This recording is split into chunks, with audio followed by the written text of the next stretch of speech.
pourquoi le ciel est bleu. Right? Donc, on a le soleil. Le soleil, on va le mettre de ce côté-là, avec plein de rayons de soleil. Je le dessinerais blanc, mais sur un tableau blanc, ça ne marche pas. Donc, on va les mettre en vert. OK? Ça, c'est les rayons du soleil. OK. Cool. Ici, on va mettre la Terre.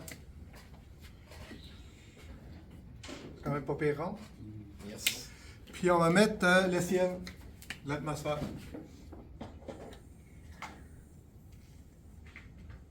Cool. Donc, les rayons viennent du soleil vers la Terre. Et supposons qu'on a un observateur qui est ici. OK? Puis, il regarde le soleil. Donc, il y a les rayons de soleil qui s'arrivent. Puis, il arrive ici, il frappe l'atmosphère. Il passe dans l'atmosphère, puis ensuite, il est capté par la personne qui regarde de l'autre bout. Cool? Dans l'atmosphère, ce qu'il faut savoir, c'est que il y a beaucoup de particules de poussière. Beaucoup. Ces particules de poussière-là sont très, très fines. OK? Puis, ils ont plus de probabilité de diffuser la lumière bleue que toutes les autres couleurs de l'arc-en-ciel. OK? Qu'est-ce qui arrive à mon rayon de soleil? Le soleil qui arrive ici, il y a plein de lumière bleue qui sont diffusées ailleurs. Puis qu'est-ce qui arrive à l'observateur? Il y a une lumière où il n'y a presque plus de bleu. Donc l'observateur, qu'est-ce qu'il voit? Il voit le soleil rouge, ou plus orange. Cool. Ça n'explique pas encore pourquoi le ciel est bleu. Maintenant, on a un deuxième observateur, qui serait situé environ ici. OK? Lui, il voit la lumière qui arrive ici. Puis on va traverser juste une petite partie de l'atmosphère comparée à là où il faut qu'il fasse au moins plusieurs fois la longueur. Okay? Fait que quand il va regarder le soleil, lui, qu'est-ce qu'il va voir? Il va voir le soleil jaune.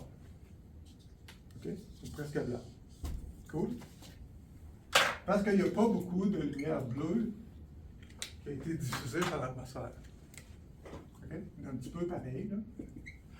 Mais par contre, quand l'observateur regarde ailleurs, mettons l'observateur regarde dans cette direction-là, qu'est-ce qu'il voit? Les autres rayons du soleil. Bien, ça rentre dans l'atmosphère, puis la poussière dans l'atmosphère va diffuser tout le bleu.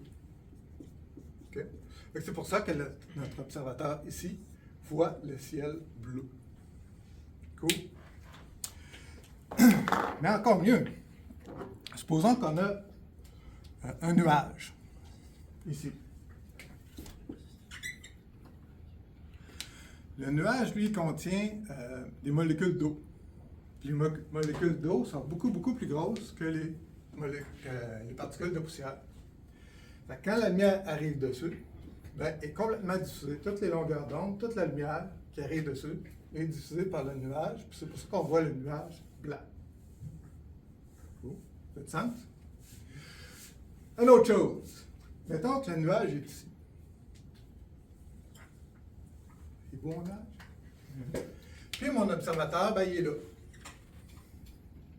OK? Mais regarde qu'est-ce qui arrive au faisceau de lumière qui part de là, puis qui s'en va jusque là. Il y en a perdu en tabarouette, hein, des photons, de la lumière bleue. Il y en a perdu vraiment beaucoup, OK? Qu'est-ce qui arrive sur le nuage? C'est qu'on voit le nuage vraiment rouge. Okay? Le matin, jusqu'à une demi-heure, 40 minutes avant le lever du soleil, on peut voir des nuages comme ça qui sont vraiment rouges. Puis après le coucher du soleil aussi, c'est la même chose. Okay? Donc ça peut être le lever ou le coucher du soleil, dépendamment de quel côté la Terre tourne. Là. Mais c'est ça le principe. Cool? C'est cool? Vraiment? Ouais. Yes.